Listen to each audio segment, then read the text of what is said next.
Hello, I'm Murali Mohan. I work at the Narayana Health Mazumdar Shaw Medical Center in Bangalore, and we are a major center for pulmonary hypertension, which is the topic allocated to me today.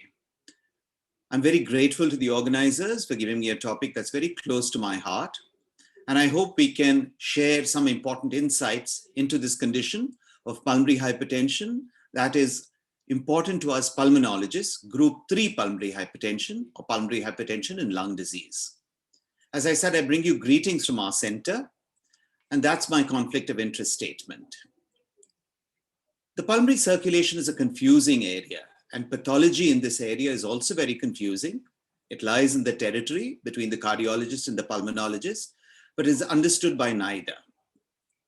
So what I plan to talk to you today about is what is pulmonary hypertension, how it's defined, how it's classified, and how is the severity graded. Highlight the important differences between pulmonary hypertension and pulmonary arterial hypertension. And I hope after today, none of you will confuse the two and use the term PAH when you mean PAH. I'll be talking very little about group 1 pulmonary hypertension, just to tell you that it's a different condition. But I'll be spending the major part of my talk on group 3 pulmonary hypertension. That's pulmonary hypertension in lung disease, highlighting how it occurs, why it occurs, where it occurs, how to identify it, and what is the treatment you use for it. Pulmonary hypertension is now defined by a mean pulmonary artery pressure of greater than 20 millimeters of mercury at rest. And there are two types: pre-capillary pulmonary hypertension, where the pulmonary artery occlusion pressure, PAOP, or the pulmonary capillary wedge pressure, as it used to be called, is less than 15 millimeters of mercury. What this means is that the source of the pulmonary hypertension is in the arterioles which precede the capillaries. So the capillaries themselves don't show a very high pressure, and really the capillaries or the occlusion pressure reflects what is happening in the left heart. So it tells you that the left heart pressures are not high. The other type is post-capillary pulmonary hypertension, where the pulmonary artery occlusion pressure is more than 15 millimeters of mercury. As I said just now, it reflects the left atrial and left heart pressure, therefore is usually secondary to what is happening in the heart, and that is classified into a different group from the others. So if you look at the hemodynamic definitions of pulmonary hypertension, according to the 6th World Consensus on Pulmonary Hypertension, which was published in 2018-2019, we have pre-capillary pulmonary hypertension, where the mean pulmonary artery pressure is greater than 20, but the PCWP, the pulmonary capillary wedge pressure or the pulmonary artery occlusion pressure, used interchangeably, is less than 15, and the pulmonary vascular resistance is greater than 3 Wood units. So you have to have a high pulmonary vascular resistance, show that the pulmonary pressures are generated within the pulmonary arterioles and not in the left heart, and the mean pulmonary artery pressure should be more than 20. This represents the difference from the previous definition, which said it was more than 25. You can have isolated post-capillary pulmonary hypertension, whereas I just told you the PCWP is more than 15, but pulmonary vascular resistance is less than 3 Wood units. And the mean pulmonary artery pressure is more than 20, and this occurs in what are called clinical groups 2 and 5, and I'll come to the clinical groups later. Remember, 2 and 5, you can have isolated post-capillary pulmonary hypertension. But you can also have a combined pre- and a post-capillary pulmonary hypertension, where not only is the PCWP high, more than 15 millimeters of mercury, but the pulmonary vascular resistance is also high, telling you that part of the problem lies within the pulmonary arterioles. And this again can occur in group 2, cardiac disease, and group 5, where there are multiple causes, multiple factors, or miscellaneous conditions which don't fit neatly into one of the other groups. This is the classification of pulmonary hypertension. I'm not going to go into it in great detail, except to take you through group 3, where the pulmonary hypertension occurs due to hypoxia or lung disease. And important among that is obstructive lung disease, particularly COPD, and restrictive lung diseases, interstitial lung diseases being the main example, but also other lung diseases with a mixed restrictive obstructive pattern. Very importantly, hypoxia without lung disease, where it is mainly due to obstructive sleep apnea and other sleep disordered breathing conditions. And finally, developmental lung disorders, where hypoxia occurs due to the developmental lung problem. The others we will not go into now, but to summarize the others, Group 1 or pulmonary arterial hypertension, PAH, the only group which should be called PAH, where the disease is in the arterioles themselves, the pulmonary arterioles themselves. And if you look carefully at these pulmonary arterioles, they show you changes in the intima with intimal proliferation, in the media with vascular smooth muscle hypertrophy, and over time, this acquires what is called a plexogenic arteriopathy picture and looks like an onion skin appearance when the onion is cut across. Group 2 is associated with the left heart disease. The disease is primarily in the heart. The reflected pressure into the pulmonary veins, the pulmonary venules, and the capillaries causes the pulmonary hypertension. Group 3 is associated with hypoxia or lung disease. Group 4 is due to pulmonary arterial obstructions. For example, these are thromboembolic obstructions. They could be tumor obstructions. They could be a growth of an angiosarcoma within the pulmonary artery. So any cause of pulmonary artery obstruction falls into group 4, by far the commonest being chronic thromboembolic pulmonary hypertension, a specialty of our hospital.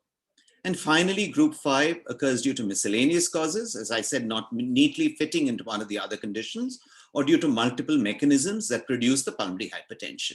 And to remind you, group 2 and group 5 have post-capillary pulmonary hypertension or have a combination of pre and post-capillary pulmonary hypertension, while group 1, 3, and 4 have isolated pre-capillary pulmonary hypertension.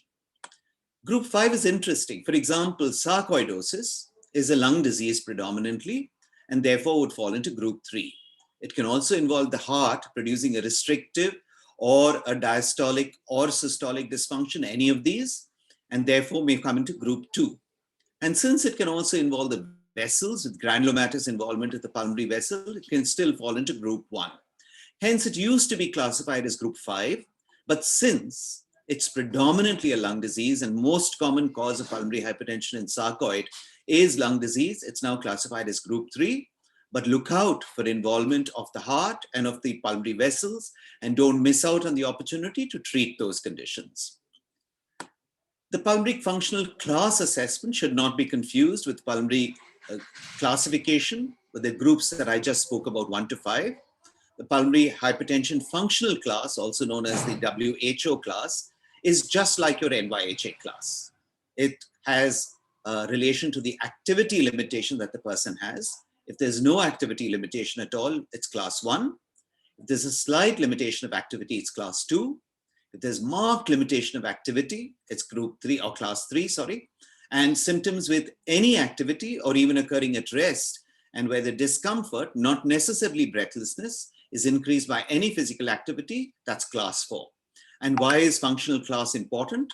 Because it determines survival. So if you look at this graph, WHO functional class 1 has the best survival of an over 80% survival, close to a 90% survival at 3 years. In functional class 3, on the other hand, this falls to about 70%, while a functional class 4 has a less than 50% survival at 3 years. So the 5-year survival is dismal when you have a functional class 4. So it's very important to assign a functional class when you first make a diagnosis of pulmonary hypertension. The 6-minute walk distance correlates very well with the functional class. And you can see that compared to controls, as the functional class gets worse, the 6-minute walk distance falls. And this is not surprising because the New York Heart Association functional class or the WHO functional class closely is linked with activity and limitation of activity. But what this means for us is that we can use a measurable factor such as the 6-minute walk distance, something we can put an absolute number on to determine what is the likely prognosis of this patient. And we can also use it as a surrogate marker in studies to tell us how the patient is doing, is going to do, and whether there's an improvement with the drug treatment that we are giving the person. So the 6-minute walk distance is used as a surrogate marker for the functional class, and hence, by extension, a surrogate marker for mortality. Remember that most studies of the pulmonary vasoactive drugs, whether you're talking about PDE5 inhibitors, you're talking about endothelin receptor antagonists, or the prostanoids, all these have been done in pulmonary artery hypertension. And as I've already told you, PAH is very different from PH. It's applied specifically to group 1 PH, which may include idiopathic pulmonary hypertension or associated pulmonary hypertension where the pathology is very similar to idiopathic, but occurs in a known cause, such as connective tissue disorder, the classic example being systemic sclerosis, HIV disease, and many other conditions. But remember that only a minority of pulmonary hypertension is due to pulmonary arterial hypertension. And PH and PAH have different etiologies, different treatments, and different prognosis. And as I already said, and I will emphasize again, pulmonary vasoactive medications have been proven to be useful only in PAH and not in most pulmonary hypertension.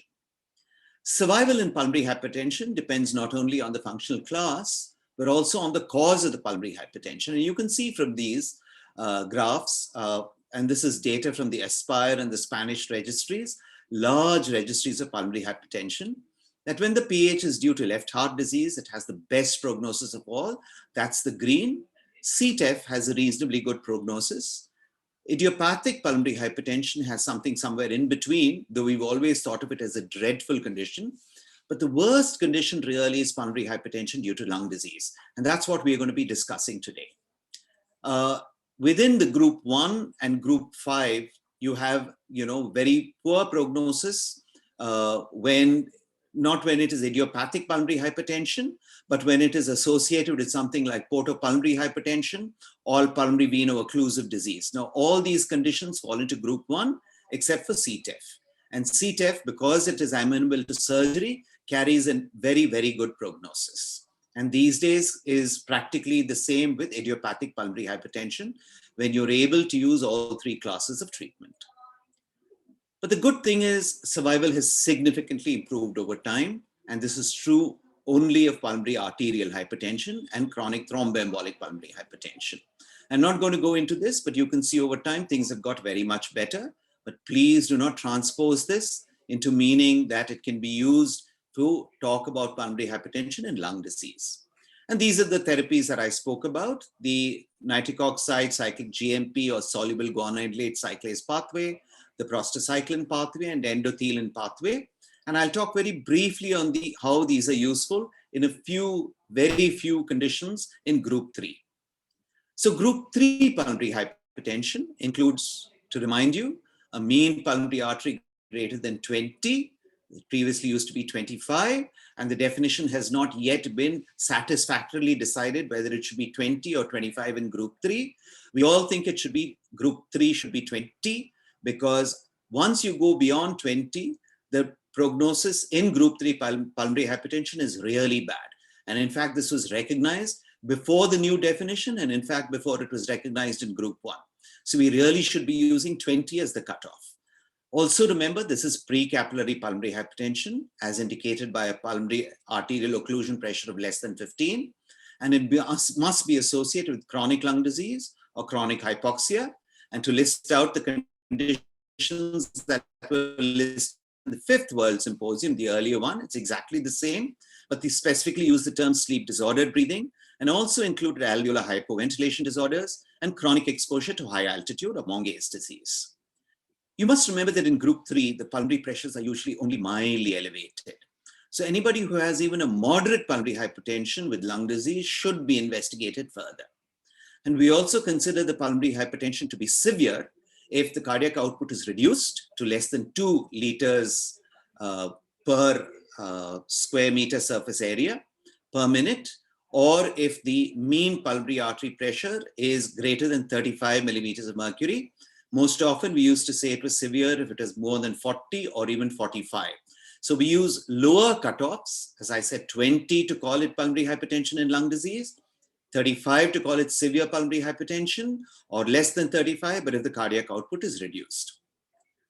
So there is a suggestion that we need to adapt the definition for pulmonary hypertension in the context of chronic lung disease.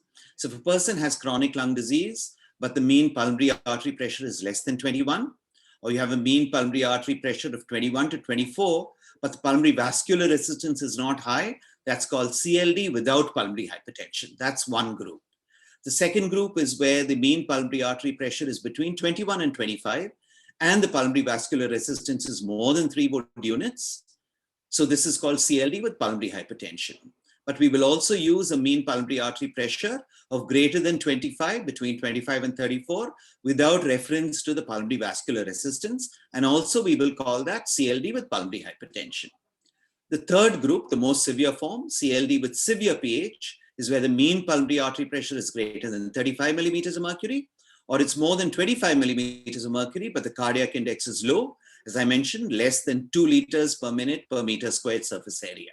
And this will be called CLD severe PH. So we have CLD without PH, CLD with PH, and CLD with severe PH. Within group 3 also, survival in pulmonary hypertension depends on the cause of the pulmonary hypertension. So we have pulmonary hypertension due to a sleep disordered breathing or alveolar hypoventilation. As long as that condition is treated, people do very well. And if you catch it early enough, a lot of this pulmonary hypertension is reversible. PH with COPD is worse, but PH with ILD is the worst of all. This probably reflects the degree of lung damage before pulmonary hypertension develops. And the prognosis there is going to be determined largely by the COPD or the ILD as much as the pulmonary hypertension. And therefore, the pulmonary hypertension is a marker of the severity of the lung disease, and also tells you that this is very advanced pulmonary hypertension. So that's why we use lower cutoffs, because as soon as they develop anything like mild pulmonary hypertension itself, you know their prognosis gets a lot worse. Having spoken about this, how common is pulmonary hypertension and lung disease? COPD is one of the most common causes of group 3 pulmonary hypertension, and it's thought that 90% or more of patients with severe COPD, spirometric gold stage 4, I'm not talking about the gold classes A, B, C, D, I'm talking about the gold spirometric stage. Those with severe COPD and very severe COPD have more than 90% have abnormally high pulmonary pressures. And within 3 to 5% of these patients have severe PH. PH severity, but does not correlate with the severity of the lung disease. It seems to be more closely related to the pulmonary capillary wedge pressure, which I'll remind you occurs because of heart disease.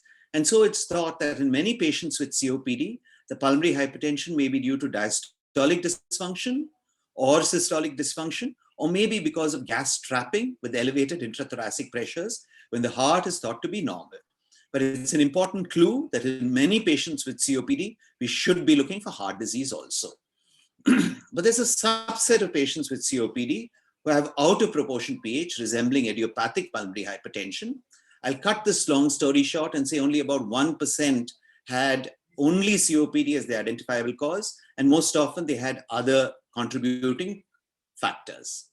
So in respiratory disease in general, and COPD in particular, the causes of the pulmonary hypertension, why it occurs, is hypoxic pulmonary vasoconstriction, polycythemia, which increases viscosity of blood, destruction of the pulmonary vascular bed by emphysema or fibrosis, endothelial dysfunction, which reduces the secretion of nitric oxide, which is the vasodilator, and perhaps genetic factors, which I'll return to later.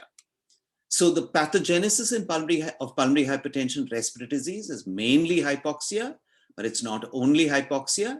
And in some patients, they've shown changes very similar to idiopathic pulmonary hypertension in severe disease, but this is only in a very few cases.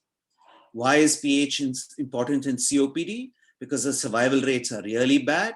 About 1/3 of the patients, if survive for 5 years or more, if the pulmonary artery pressure is more than 25, whereas if there is no pulmonary hypertension, 2/3 of the patients survive. Pulmonary hypertension also affects the prognosis in IPF. And there, when the systolic pulmonary pressure is greater than 50, survival is impaired. And in fact, the cutoff there was lower. A mean pulmonary artery pressure of greater than 17 was predictive of mortality. So knowing the importance of picking up pH in a patient with respiratory disease, when do I suspect it?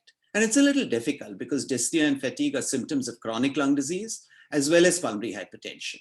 So when should you evaluate people for pH? I would say actually look at this with high suspicion everyone, but especially so if the symptoms are more severe than expected from the lung function data. So you have reasonably good lung function, but the person has pulmonary hypertension or has disproportionate dyspnea, disproportionate symptoms of tiredness, fatigue, or is going into cor pulmonale. So signs of right heart failure develop, or you have a lower than expected DLCO. So the DLCO is 20 to 30%, while the FVC is still around 70%.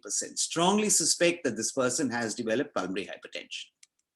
How do you make the diagnosis? First, do 2D echo screening. You can look at the BNP or pro-NT-BNP, but they lack specificity. And right heart catheterization, while it is the most accurate, the gold standard, is reserved for people who are being evaluated for lung transplant, who have clinical features disproportionate to the ventilatory impairment, or diffusion studies disproportionate to the ventilatory impairment, and where you think a very accurate prognostic assessment is important, very critical, or when the patient is being included in a clinical trial or a registry, or very importantly, something that is more common than realized, is where there is a suspicion of LV systolic, diastolic, or dysfunction of both systole and diastole. How do you treat these patients? Where you treat the underlying lung disease? That's obviously a given. And as already mentioned, since the problem is often hypoxia, the cornerstone of treatment is treatment of the hypoxia. And they've shown very clearly something you're all familiar with, the MRC and the NOT trials, that oxygen is needed for at least 16 hours a day. And this is what defines long-term oxygen therapy, when it's given for a long time, for a long period each day. Unfortunately, in IPF, or indeed any of the ILDs, we have no large trials as the MRC and NOT trials were done in COPD, but by consensus, we use the same recommendations. What is the role of pulmonary vasodilators? This could be potentially dangerous because the pulmonary vasoconstriction that occurs is a protective phenomenon. It prevents perfusion of areas that are poorly ventilated. And when you use a pulmonary vasodilator, you're probably going to end up vasodilating those areas, overcoming the body's protective response and worsening the VQ mismatch. However, it's known that the inhaled vasodilators, and we don't have them yet in India, they could get deposited in the better ventilated areas and therefore improve a VQ match. And remember that PDE5 inhibitors have been shown to improve normoxemic vasodilatation. There are unfortunately no large RCTs, but you can perhaps use these pulmonary vasodilators when there is out of proportion pulmonary hypertension. That is, when the pulmonary hypertension is disproportionate to the pulmonary disease. So we recognize in proportion, where we think the pulmonary damage is in proportion to the degree of pulmonary hypertension, and therefore it is not unusual. And remember that it needs a greater than 80% loss of parenchymal lung structure to produce pulmonary hypertension. On the other hand, if the severity of the pH is high in relation to the degree of lung parenchymal abnormalities, we use out of proportion pulmonary hypertension, and we can be fairly sure that this is a problem when the mean pulmonary artery pressure is greater than 25, though the cutoff, as mentioned earlier, is 20. Why do you get out of proportion pulmonary hypertension? We don't know. It may be that these patients are already predisposed by a genetic mutation to develop pulmonary hypertension, and the lung disease precipitates the problem and continues the problem because of the genetic insult that happened earlier. And this was the same two-hit hypothesis. We now use the term multiple hypothesis that was used for the occurrence of pulmonary hypertension when anorectic agents such as fenfluramine were used. It may also be that just an overlap. In a large proportion of COPD, you will have pulmonary hypertension idiopathic occurring purely by chance. So there's no connection between the two, but it's just a chance occurrence of the two conditions together. So how do you assess these patients? You decide first if there are criteria which favor group 1, pulmonary artery hypertension, or group 3, pulmonary hypertension due to lung disease. You do pulmonary function testing, and this is important if your FEV1 is greater than 60% of predicted, or your FVC is greater than 70% of predicted in IPF, or you have a very low DLCO in relation to these lung function changes, then you can assume that you're probably dealing with group 1. On the other hand, when the FEV1 is less than 60% in COPD, or the FVC is less than 70%, this is a very moderate to severe impairment of function. And when the diffusion capacity corresponds to these changes, you're probably dealing with group 3. Look at the high resolution CT. If there are only modest parenchymal abnormalities or airway abnormalities, or there are none of these at all, you're probably dealing with a group 1 as a predominant effect. On the other hand, if you get characteristic airway or parenchymal damage, you're probably dealing with group 3. If you do happen to do an echo or a right heart cath, you get moderate to severe pH, it's probably going to be group 1. Whereas in group 3, you usually get only mild to moderate. So if you get very severe PH, strongly start suspecting group 1 or group 2 pulmonary hypertension, or indeed group 4 pulmonary hypertension, something in addition to group 3. You can do further factors. You can do a genetic assessment. You can look for connective tissue disease. You can look at HIV as underlying causes, which will all shift it to group 1. But you can also do a CPET, a cardiopulmonary exercise test.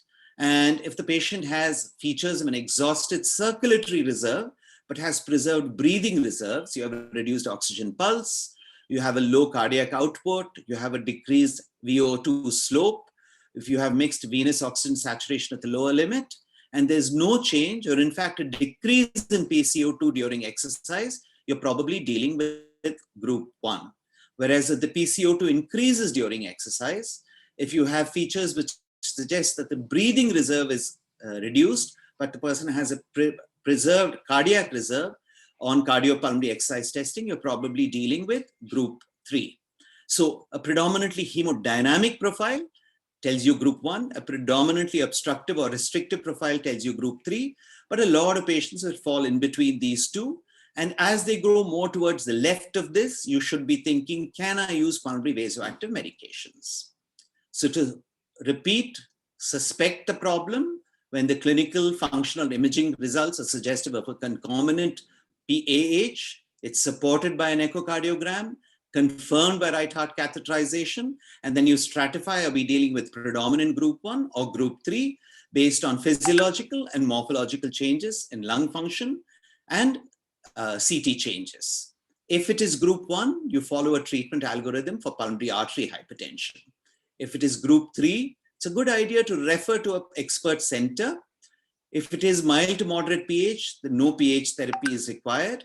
If it's severe pH and the experts agree, you can probably give them on an individual patient basis pulmonary vasoactive medication, but ideally see if you can enter them into a registry or an RCT.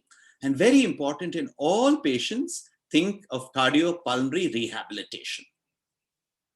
So what is clear and what is not is that in a significant number of patients with COPD, there is a circulatory reserve impairment with a breathing reserve maintained, which means that you're probably dealing with out of proportion pulmonary hypertension. And the exact cutoff is not clear, whether it should be 20, 25, 30, 40. What is this cutoff to tell you you're dealing with out of proportion pulmonary hypertension is not very clear.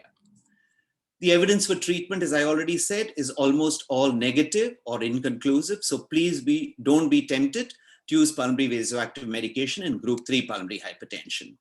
There is some evidence, mostly case reports, for sildenafil in IPF, but not really very strong evidence. Neither is there for ambrisentan. So you need specialist opinion, and we need more large randomized control trials. So if possible, please recruit patients for trials.